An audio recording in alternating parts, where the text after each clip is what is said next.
मेरे प्यारे भाइयों बहनों और मित्रों, मैं विश्वास बड़गुजर महाराष्ट्र के जलगांव जिला परिषद में प्राइमरी टीचर हूँ। मित्रों, आज के इस वीडियो में मैं भोजन की बर्बादी और उससे होने वाले पर्यावरण पे घातक परिणाम और उसका सोल्यूशन इस विषय पे बात करने जा रहा हूँ। मित्रों, दुनिया के हर धर्म में, फिर चाहे आप किसी भी धर्म से हो, जाति से हो या देश से हो, हर धर्म में भोजन की बर्बादी को महापाप की श्रेणी में कहा गया है। इस भोजन की बर्बादी से हमारे पर्यावरण पर कितने घातक दुष्परिणाम होते हैं, यह मैं आपको आज स्पष्ट करके दिखाने जा रहा हूँ। मित्रों, इस वक्त आपकी प्लेट में जो खाना परोसा हुआ है, उसे देखकर एक बार सोचिए कि उसने आपकी प्लेट तक आते आते कितने पर्यावरण पर घातक दुष्परिणाम छोड़े हुए हैं। जैसे कि आपका खाना पकाते हुए गैस का इस्तेमाल हुआ होगा, इलेक्ट्रिसिटी का इस्तेमाल हुआ होगा या फिर लकड़ी का इस्तेमाल हुआ होगा। इस भोजन को आपकी प्लेट में आने से पहले बाजार से लाए आप, उसके लिए आपने पेट्रोल और डीजल का इस्तेमाल किया होगा। सब्जी वगैरह जो भोजन है वो बाजार में आने से पहले गाड़ी से आया होगा, उसके लिए भी पेट्रोल और डीजल का इस्तेमाल हुआ होगा। उससे पहले जब खेत में बुआई, जुताई, सिंचाई होती है तो उसके लिए इलेक्ट्रिसिटी का इस्तेमाल हुआ होगा, पेट्रोल, डीजल और कोयले का इस्तेमाल हुआ होगा इलेक्ट्रिसिटी पैदा करने के लिए। इस खाने को बनाने के लिए बहुत सारे घातक रसायनों का फुहारा किया हुआ है इस अनाज पर, इस सब्जी पर। उन्होंने और अपना जो इम्पैक्ट है, जो घातक दुष्परिणाम है, इस पर्यावरण पे छोड़े हुए हैं। यानी आपकी प्लेट में इस वक्त जो खाना परोसा हुआ है वह आपकी प्लेट तक आते आते उसने बहुत सारा घातक दुष्परिणाम इस पर्यावरण पे छोड़े हुआ है।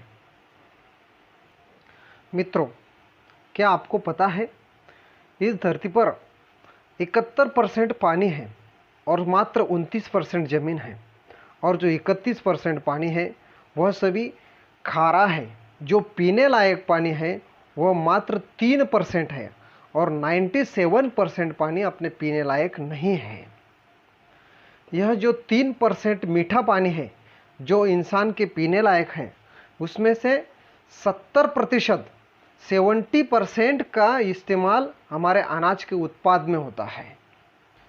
मित्रों, जो 3% पानी हमारे पीने लायक है, मीठा है, उसका 70% हिस्सा बर्फ के रूप में इस धरती पर जमा है और मात्र 30% हिस्सा हमारे भूजल के रूप में यानी जमीन के अंदर के मीठे पानी के रूप में जमा हुआ है, जिसमें से 70% पानी हमारे अनाज उत्पाद के लिए हमारे किसान भाई ज़मीन से खींच लेते हैं।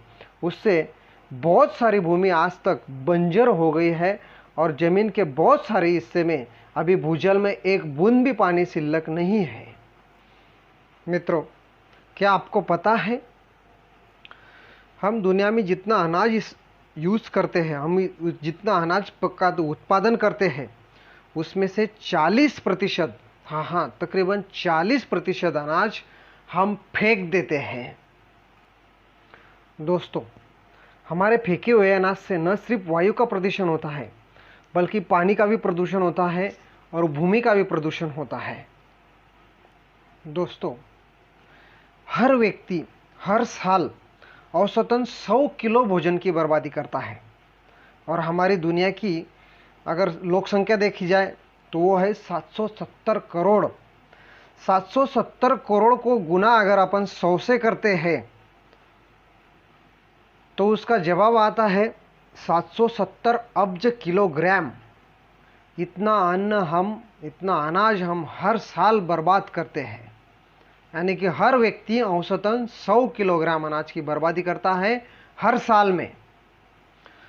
मित्रों, क्या आपको पता है 1 किलो मांस के उत्पादन में 50,000 लीटर पानी लगता है, और जब आप 1 लीटर दूध लेने जाते हैं तो उसके लिए हमने ऑलरेडी 5,000 लीटर पानी जाया कर चुके होते हैं। इतने घातक पर्यावरणीय असर के बाद जब वह अनाज हमारी प्लेट में परोसा गया हुआ है और उसे हमने नहीं खाया, उसे झूठा छोड़ा या बासी छोड़ा और उसे फेंक दिया, तो उससे क्या होता है आपको पता है मित्रों? उससे पनपता है कार्बन डाइऑक्साइड, CO2 तैयार होता है, CO2। यह झूठा खाना, बासी खाना या फेंका हुआ अनाज जब जमीन में सड़ता है, जमीन पे सड़ता है, तो उससे मीथेन गैस तैयार होती है। और यह मीथेन कार्बन डाइऑक्साइड से 25% ज़्यादा घातक होती है। और दोस्तों, इतना ही नहीं, जो हमारा हाइड्रोक्लोरोफ्लोरोकार्बन है, जो कि कार्बन डाइऑक्साइड से 1810 गुना ज़्यादा घातक है, हमारे पर्यावरण के लिए है, उसे तैयार होने में जो मीथेन गैस हम जो अनाज फेंकते हैं वो सहायता करती है। और उससे जो हाइड्रोक्लोरोफ्लोरोकार्बन तैयार होता है वह हमारे पर्यावरण पे बहुत सारा बुरा असर करता है, क्योंकि हाइड्रोक्लोरोफ्लोरोकार्बन को हम चाहे जितने भी पेड़ लगा लो, वह पेड़ उसे नष्ट नहीं कर सकते हैं। हम जो पेड़ लगाते हैं, पौधे लगाते हैं, जो झाड़ लगाते हैं, उससे सिर्फ कार्बन डाइऑक्साइड ही नष्ट होता है। और कार्बन डाइऑक्साइड से ही ऑक्सीजन बनाने का काम पेड़ पौधे करते हैं। जो कि हम अनाज फेंक देते हैं, उससे न कि सिर्फ कार्बन डाइऑक्साइड तैयार होता है बल्कि मीथेन भी तैयार होता है, जिसे हमारे पेड़ नहीं तोड़ पाते हैं, पौधे नहीं तोड़ पाते हैं। हाइड्रोक्लोरोफ्लोरोकार्बन में बनाने में वह सहायता करता है, उससे भी हमारे पेड़ पौधे या हरी दुनिया नहीं तोड़ पाती है, जो कि मात्र अनाज की बर्बादी से ही तैयार होता है।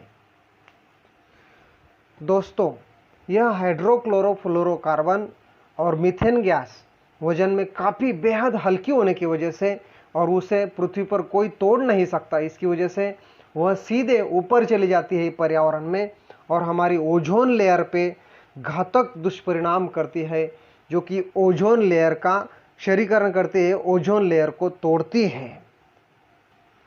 ओजोन लेयर के नष्ट होने से क्या होता है दोस्तों, जो सूर्य से आने वाली प्यारा बैंगनी किरण है, जिसे हम अल्ट्रावायोलेट किरणें करते हैं, वह अल्ट्रावायोलेट किरणें सीधे पृथ्वी पर आती है। और वह पृथ्वी पर आने के बाद हमारी जो वनस्पति है, जो हमने पेड़ पौधे लगाए होते हैं, उनके प्रकाश संश्लेषण क्रिया पर बाधाएं आती करती है, बुरा असर डालती है। उससे पेड़ों के पत्ते पीले पड़ जाते हैं, उससे हमको त्वचा का कैंसर होता है, और बहुत सारे त्वचा रोग जो कि ओनली वह अल्ट्रावायोलेट किरण यानी कि प्यारा बैंगनी किरणों से होते हैं, जो कि हमने अनाज की बर्बादी की वजह से हाइड्रोक्लोरोफ्लोरोकार्बन और मीथेन उत्पादन किया है, और वह ओजोन को नष्ट कर चुका होता है, और इसीलिए वह प्यारा बैंगनी किरण या अल्ट्रावायोलेट किरणें पृथ्वी पर आई हुई होती है। दोस्तों, क्या आपको पता है, पृथ्वी पर जितना भी ऑक्सीजन है और जितना कार्बन डाइऑक्साइड नष्ट होता है, उससे कई गुना ज़्यादा कार्बन डाइऑक्साइड नष्ट समुद्र में प्लैंकटन नाम की एक हरी वनस्पति होती है। प्लैंकटन, जो कि समुद्र के जल में होती है, जो कि सूक्ष्म होती है, एकदम बारीक। और जो प्यारा बैंगनी किरणें हमारे पृथ्वी पर सीधे आती है, वह प्लैंकटन को भी नष्ट करते हैं। यानी कि पृथ्वी पर ऑक्सीजन का जो मुख्य स्रोत है, प्लैंकटन वनस्पति जो कि समुद्र में है, उसे भी प्यारा बैंगनी किरणें नष्ट कर देती है। यानी कि दोस्तों, आप सोचो, आप जो झूठा अनाज, जो बासी अनाज, जो भोजन की बर्बादी कर रहे हैं, वह हमारे पर्यावरण पर कितना घातक असर कर चुका होता है, कितना घातक असर कर रहा होता है। मित्रों, क्या आपको पता है, आज दुनिया में जितने भी कार्स चल रही हुई, उससे दुगनी कार्स हम चला सकते हैं इतने ही पोल्यूशन में, अगर हम झूठा अनाज या बासी अनाज न फेंकें और भोजन की बर्बादी न करें तो। मित्रों, दुनिया के हर धर्म में पृथ्वी, आप, तेज, वायु, आकाश, इनको पंच महाभूत कहा गया हुआ है, पंच देवता कहा गया हुआ है, या पंच पूजनीय स्थान कहा गया हुआ है। उन्हें भी हमारा झूठा खाना बुरा असर करता है उन पे भी। जैसे कि पृथ्वी यानी ज़मीन, जब हम झूठा खाना या भोजन की बर्बादी करते हैं तो उससे ज़मीन भी बर्बाद होती है, ज़मीन बिना उपजाऊ बन जाती है। उसके बाद है आप यानी लिक्विड यानी द्रव पदार्थ, यानी पानी का भी प्रदूषण होता है। जब खाना सड़ता है तो वह ज़मीन के अंदर पानी से रिसता हुआ है तो भूजल खराब होता है, नदी नाले का पानी खराब हुआ आता है। तेज यानी ऊर्जा, जो कि सूरज से मिलने वाली ऊर्जा होती है, उसमें पराबैंगनी किरण होती है, जो कि अनाज के दुष्परिणाम से वो पराबैंगनी किरणें सीधे हमारे पृथ्वी पर आती है, यानी कि तेज भी उसके खराब हो गया। उसके बाद है वायु। वायु का प्रदूषण यानी कार्बन डाइऑक्साइड, मीथेन, यह सभी भोजन की बर्बादी से यानी भोजन फेंकने से तैयार होते हैं। और आकाश, आकाश यानी अवकाश, अवकाश में भी जब यह घातक वायु निकलते हैं, जैसे कि मीथेन हो गया, हाइड्रोक्लोरोफ्लोरोकार्बन हो गया, तो उससे बहुत सारा बुरा असर हमारे पर्यावरण पर पड़ता है। यानी कि सबसे ज़्यादा बुरा असर अगर किसी चीज़ का होता होगा हमारे ऊपर, मानव सभ्यता के ऊपर या सजीव सृष्टि के ऊपर, तो वह है भोजन की बर्बादी, भोजन की बर्बादी, भोजन की बर्बादी। मेरे प्यारे भाइयों, बहनों और मित्रों, हम इस दुनिया को, इस धरती को पोल्यूशन के बचाने के लिए, पोल्यूशन से बचाने के लिए बहुत सारे पेड़ पौधे लगा रहे हैं, लगाते रहेंगे। मगर अगर हम भोजन की बर्बादी नहीं करते हैं तो वह हजारों पेड़ बचाने के जैसा है, क्योंकि भोजन की बर्बादी से जितना घातक दुष्परिणाम इस धरती पे हो रहा है, और जो हजारों पेड़ पौधे नष्ट हो रहा है भोजन की बर्बादी से, जो कि प्लैंकटन वनस्पति है। देखिए दोस्तों, इस दुनिया में 71% पानी है जो कि समुद्र में है, और 31% जमीन है जिसमें से भी बहुत सारा बर्फ के रूप में है, उस पे पेड़ पौधे हम नहीं लगा सकते हैं। बहुत कम जमीन है जो कि हम पेड़ पौधे लगा सकते हैं। मगर हमारे समुद्र में जो वनस्पति है प्लैंकटन, उसे हम नहीं लगा सकते हैं, मगर उसे नष्ट करने से तो रोक सकते हैं। हम अगर भोजन की बर्बादी नहीं करते हैं तो पराबैंगनी किरणें, अल्ट्रावायलेट किरणें पृथ्वी पर नहीं आएंगी, और जो प्लैंकटन वनस्पति है वह नष्ट नहीं होंगी, जो कि पृथ्वी पर ऑक्सीजन का बहुत बड़ा स्रोत है। तो दोस्तों, कसम खाओ कि इसके आगे हम कभी भोजन की बर्बादी नहीं करेंगे। तो हम उसका क्या करेंगे? जो कि झूठा अनाज बचता है, बासी अनाज बचता है, तो उसका हम क्या करें? उसे फेंकना तो नहीं है, तो उसके लिए हमें क्या करना है? आइए मैं आपको उसका हल बताता हूँ। विश्वास बड़गुजर, महाराष्ट्र के जलगांव जिला परिषद में प्राइमरी टीचर हूँ। नमस्कार, मैं विद्या बड़गुजर। हमारा पहला वीडियो जो ट्री प्लांटेशन पे था वो बड़े पैमाने लाइक किया, शेयर किया, इसके लिए मैं आपका तहे दिल से आभार व्यक्त करता हूँ। हमारे हर घर में झूठा अनाज निकलता है, बासी अनाज निकलता है, जो कि हम उसको बाहर फेंक देते हैं, नाले में फेंक देते हैं, तो उससे बहुत बड़ा पोल्यूशन होता है। तो वो पोल्यूशन होने, इसलिए हमने एक सोल्यूशन निकाला है। यह सोल्यूशन बहुत ही सस्ता, आसान और जन्मों जन्मों तक, पृथ्वी के अंत तक भी टिकने वाला है। तो हमने इस प्रकार हमने हमारे अपार्टमेंट के बाहर इस पत्थर को रख दिया है। अभी हमारे अपार्टमेंट की सभी माता बहनें इसमें अपना घर का बचा हुआ झूठा खाना, बासी खाना डालती है, और इसे दिन भर रात भर जो गले में घूमने वाले आवारा कुत्ते होते हैं, बिल्ली होती है, भेड़, बकरी, गाय, पशु, पक्षी, चींटियाँ खाते रहेंगे, और इससे अनाज भी नहीं सड़ेगा। मित्रों, हमारे पूर्वजों ने इस धरती पर 0 कार्बन फुटप्रिंट छोड़ा है, और यही उनके जीवन का अंतिम लक्ष्य था।